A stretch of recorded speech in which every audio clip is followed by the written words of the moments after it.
नमस्कार साथियों, class again सबकी कक्षा में आप सभी का स्वागत है। साथियों, आज के इस वीडियो में हम लोग चर्चा करेंगे अमेरिका द्वारा लागू किए गए अवैध अप्रवासियों के खिलाफ एक एग्जीक्यूटिव ऑर्डर के ऊपर, जिसमें डोनाल्ड ट्रंप ने 20 जनवरी को शपथ लेने के बाद ही इलीगल इमिग्रेंट्स की एंट्री बैन करने, उन्हें डिपोर्ट करने और जन्मजात नागरिकता यानी कि बर्थ राइट सिटीजनशिप को खत्म करने के लिए एक एग्जीक्यूटिव ऑर्डर उन्होंने साइन किया था। आज के इस वीडियो में हम लोग इन्हीं एग्जीक्यूटिव ऑर्डर के ऊपर चर्चा करेंगे, जिसमें हम लोग देखेंगे कि अमेरिका में रह रहे बहुत सारे इलीगल इमिग्रेंट्स के ऊपर एक खतरा मंडराता हुआ नजर आ रहा है और अमेरिकी सरकार ने इसके ऊपर लीगल एक्शन लेना भी उन्होंने शुरू कर दिया है। तो साथियों, आगे बढ़ने से पहले अगर आप लोग चैनल पर नए हैं तो चैनल को सब्सक्राइब कर लें और अपने साथियों के साथ इनको शेयर भी कर दें। तो आइए हम लोग शुरू करते हैं। तो दरअसल बात यह है कि United states homeland security department के कुछ लॉ एनफोर्समेंट ऑफिसर न्यूयॉर्क और न्यू जर्सी के गुरुद्वारे को उन्होंने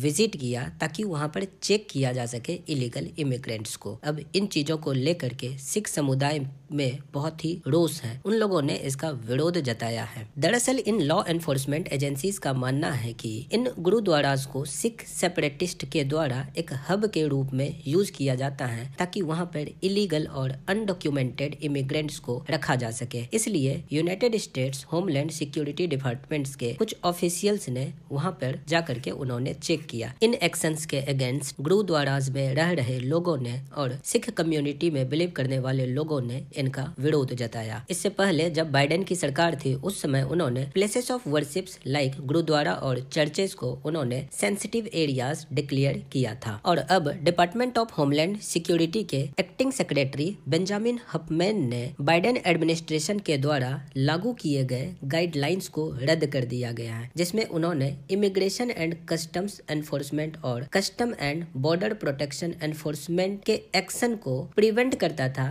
कि इन सभी सेंसिटिव एरियाज में वो किसी तरह का कोई भी एक्शंस नहीं ले सकते हैं, ना ही उन एरियाज में जाकर के किसी तरह का कोई पूछताछ कर सकते हैं, ना ही वहाँ पर किसी तरह का कोई चेक किया जा सकता है। तो दरअसल जो एरियाज, जो प्लेसेस ऑफ वर्शिप वाले एरियाज पहले एक सेंसिटिव एरियाज हुआ करता था, बाइडेन के गवर्नमेंट में उन एरियाज को सेंसिटिव एरियाज से निकाल दिया गया है ट्रंप सरकार के द्वारा। इस वजह से ये लॉ एनफोर्समेंट एजेंसीज वहाँ पर जाकर के चेक कर रहे थे। इससे पहले भी United states immigration and customs department के अधिकारियों ने रविवार को एक दिन में 956 अवैध अप्रवासियों को गिरफ्तार किया था। इन्हें गिरफ्तार कर उनके देश भेजने की तैयारी करी जा रही है। अब इन सभी एक्शंस के बाद गुरुद्वारे के द्वारा भी कुछ तो रिएक्शन दिया जाएगा और उन्होंने रिएक्शन दिया भी। दरअसल SALDF का कहना है कि गुरुद्वारा सिर्फ एक पूजा स्थल नहीं है, वो एक सामुदायिक स्थल है जो सिखों और दूसरे समुदाय के लोगों को आवास, भोजन और आध्यात्मिक शांति प्रदान करता है। इन स्थानों पर कार्रवाई करने से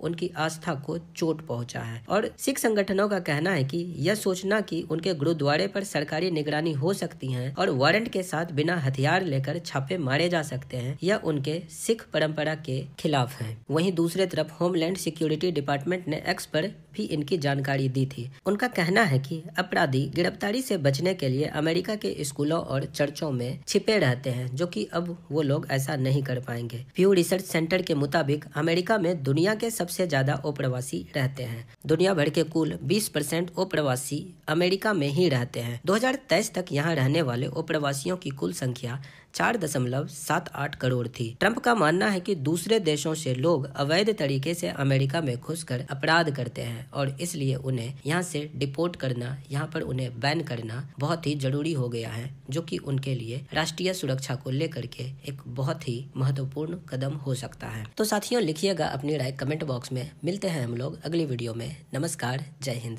लेकिन खत्म करने से पहले जिन लोगों ने चैनल को सब्सक्राइब नहीं किया है, चैनल को सब्सक्राइब कर लें और अपने साथियों के साथ इनको शेयर भी कर लें।